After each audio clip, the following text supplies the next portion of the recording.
Here in America, we have three branches of government: the legislative branch that makes laws, the executive branch that enforces laws, and the judicial branch. Well, what does the judicial branch do?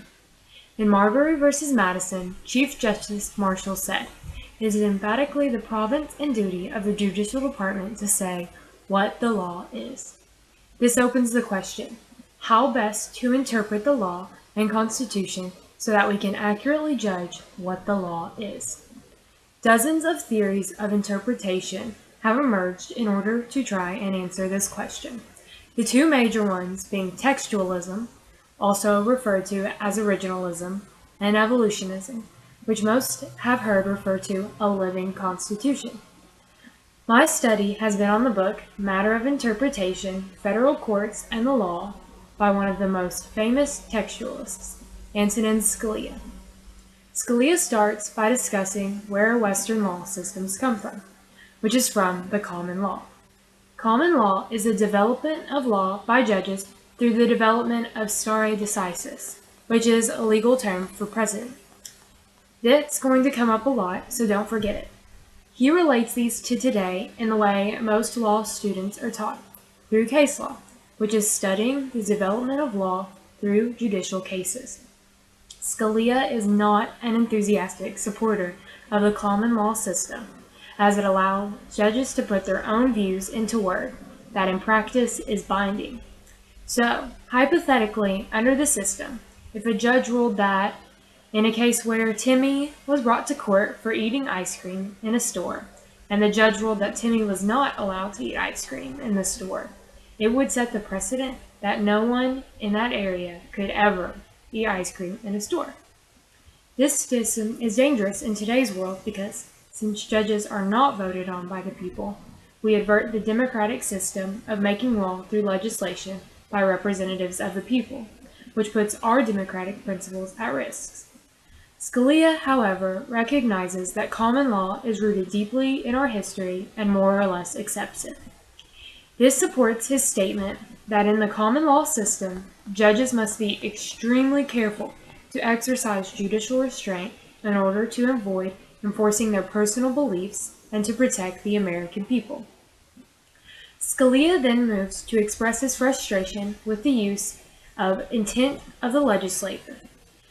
Many lawyers, when arguing a statute, bring in arguments made about its debate in Congress and committee statements. Scalia sees this as pointless and against American values. He believes it is the law that governs, not the intent of the lawgiver. He proposes that the use of legislative intent also risks violating democratic principles because their statements made on the floor were made for persuasive purposes and were not voted on. And we all know that not voting sucks, because it doesn't let Congress let the views of the people be heard. Scalia demonstrates this issue in the example of the Church of the Holy Trinity versus United States. The question at hand was if the church could legally bring in an immigrant from England to be a preacher for the church. The law in question ruled that this was punishable unless the person in question was an artist, singer, or lecturer. It was decided by the Supreme Court that this was lawful, as the legislative, when passing this, they had not, quote, intended to denounce with penalties a transaction like that in the present case, unquote. Therefore, by using legislative intent, they came to the conclusion that the actions of the Church of the Holy Trinity were lawful, which Scalia obviously disagreed with, as he does not see legislative intent to have hold in court. All of this commentary leads to the main point of Scalia's argument, textualism. Scalia starts by defining what he believes textualism is. Many people associate textualism with strict constructionism, which Scalia refutes. Textualism, in Scalia's eyes, is, quote, to give the words and phrases of a constitution an expansive rather than narrow interpretation, however not one that the language will not bear. This is done somewhat through canons, which are basic logical principles. For example, take the canon Noscitur Ascosisis. This is known, or it is known by its companions. For example, if Scalia says, I took the boat out on the bay, you have one understanding of the word bay, rather than if he said, I put the saddle on the bay, where bay has a very different meaning. And it wouldn't make much sense the other way around. So this canon is basically saying that the context of words matter, and you must look at a statute as a whole in the context of the Constitution and the other laws it was made under. These canons give a set of principles, not rules, which with to interpret language in the use of textualism. Scalia then goes on to discuss his allegations against the other main theory of interpretation, evolutionism. The living constitution theory involves making judgments on the evolving standards of decency that mark the progress of a maturing society. Scalia's main refutation to this theory are firstly, how do you determine that the movement of popular society is moving towards maturity and not to rot? As in these two representations of the civil rights movement, some people didn't see what was right and what was wrong until many years in the future. Scalia also argues that a living constitution theory lacks guidelines that allow for judges to use their own personal beliefs. He cites that no evolution theorists agree upon what is to be consulted to determine when and in what direction evolution is occurring.